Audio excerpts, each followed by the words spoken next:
STV news सूरत, bell icon को click कीजिए, channel subscribe कीजिए। अंतिम सप्ताह में है। 2022 बस आने ही वाला है।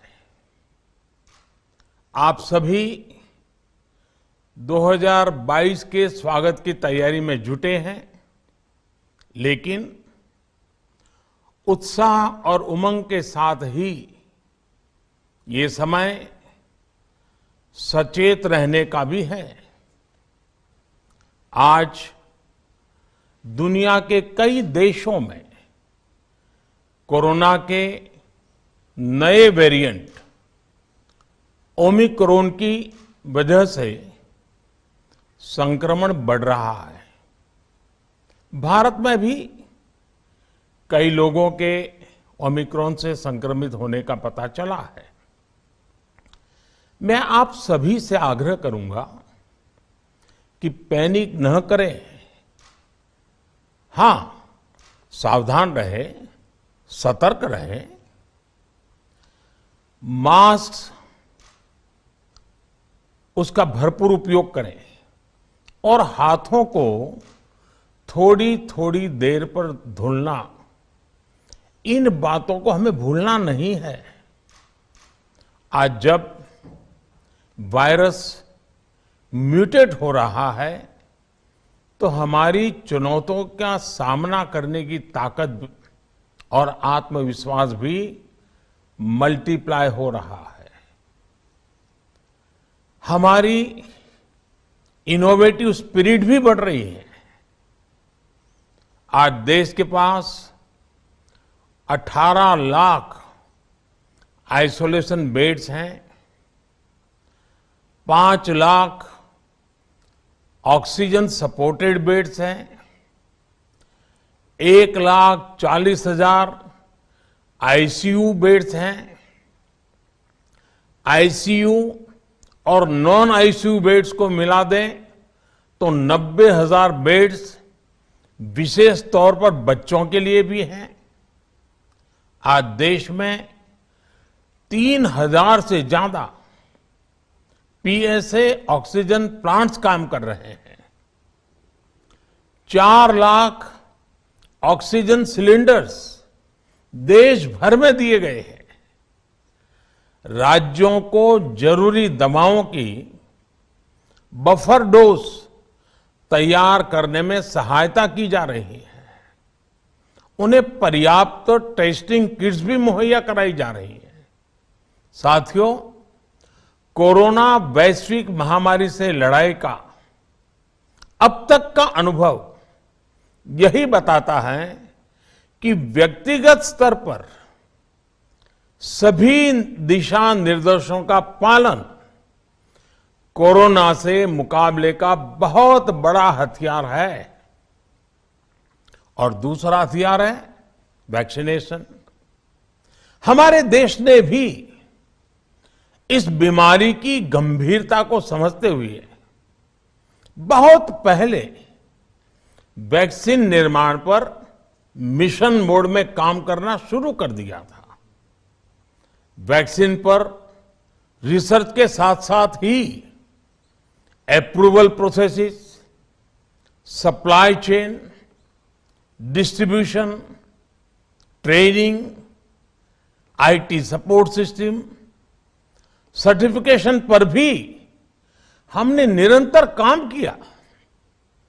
इन तैयारियों का ही नतीजा था कि भारत ने इस साल 16 जनवरी से अपने नागरिकों को वैक्सीन देना शुरू कर दिया था।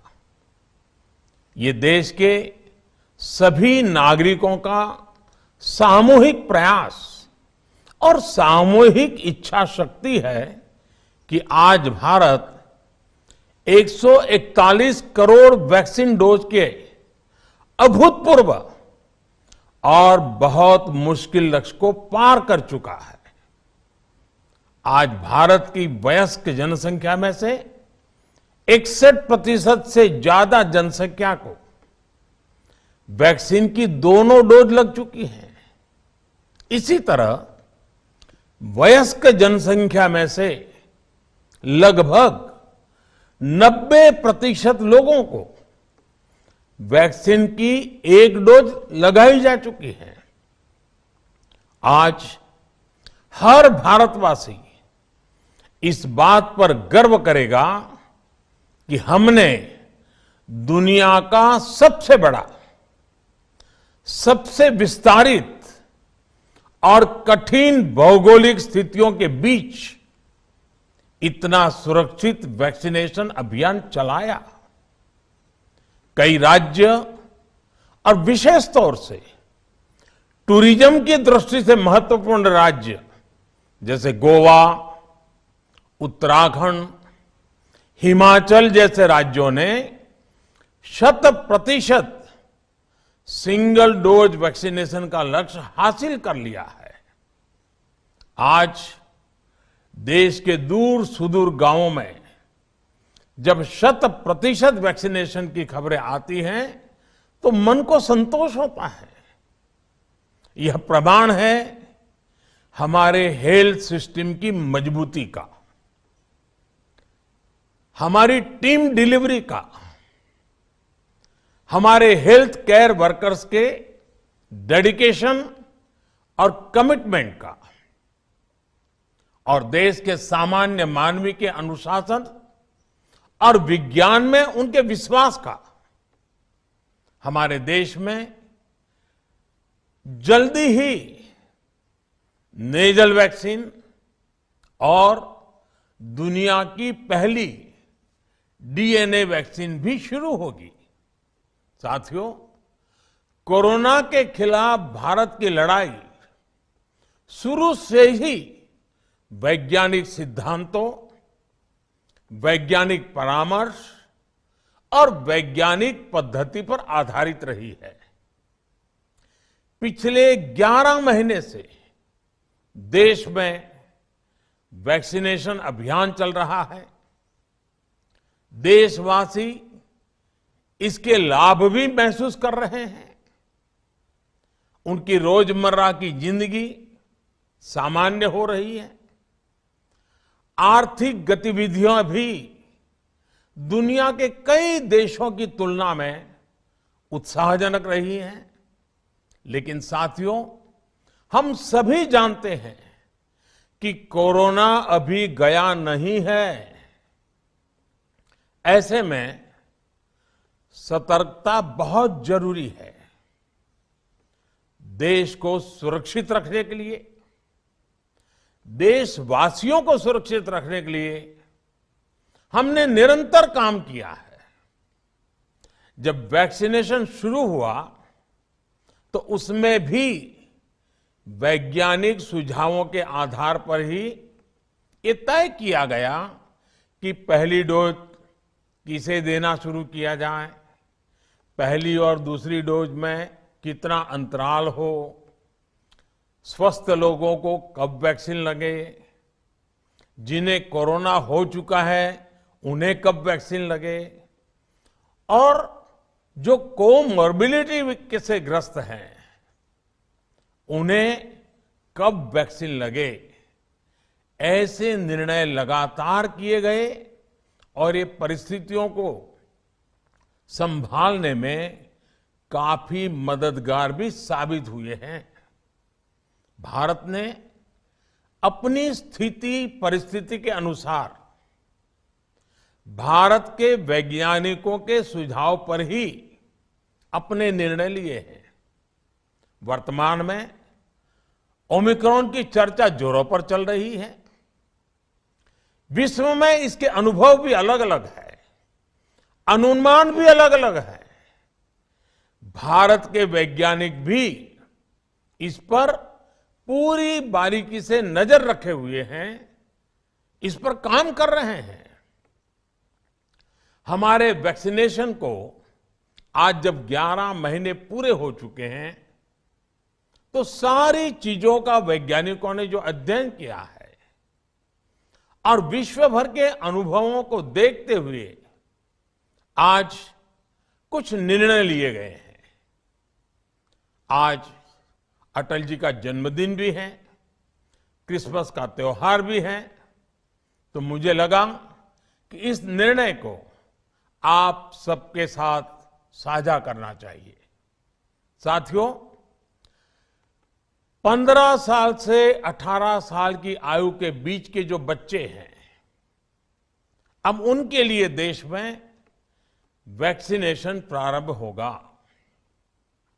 2022 में 3 जनवरी को सोमवार के दिन से इसकी शुरुआत की जाएगी।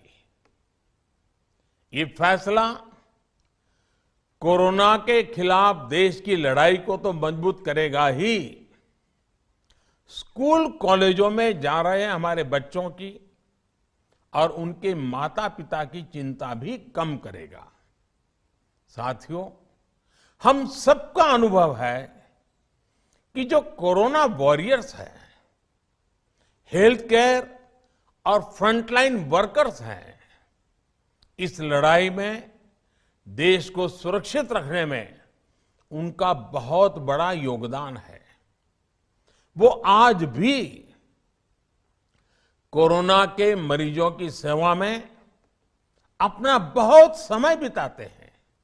इसलिए प्रिकॉशन की दृष्टि से सरकार ने निर्णय लिया है कि हेल्थ केयर और फ्रंटलाइन वर्कर्स को वैक्सीन की प्रिकॉशन डोज भी प्रारंभ की जाए।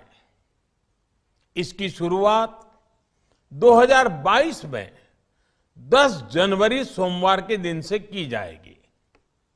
साथियों, कोरोना वैक्सीन का अब तक का ये भी अनुभव है कि जो अधिक आयु वाले हैं और पहले से ही किसी न किसी गंभीर बीमारी से पीड़ित है, उन्हें प्रिकॉशन लेना सलाह योग्य है।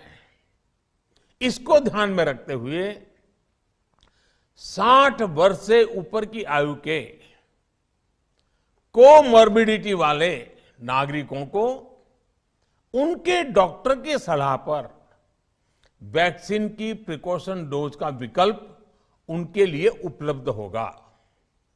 ये भी 10 जनवरी से प्रारंभ होगा। साथियों, मेरा एक आग्रह है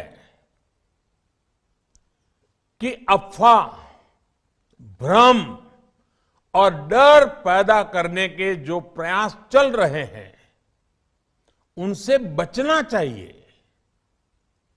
हम सभी देशवासियों ने मिलकर अब तक दुनिया का सबसे बड़ा वैक्सीनेशन अभियान चलाया है। आने वाले समय में हमें इसको और गति देनी है और विस्तार देना है। हम सभी के प्रयास ही कोरोना के खिलाफ इस लड़ाई में देश को मजबूत करेंगे। आप सबका बहुत बहुत धन्यवाद।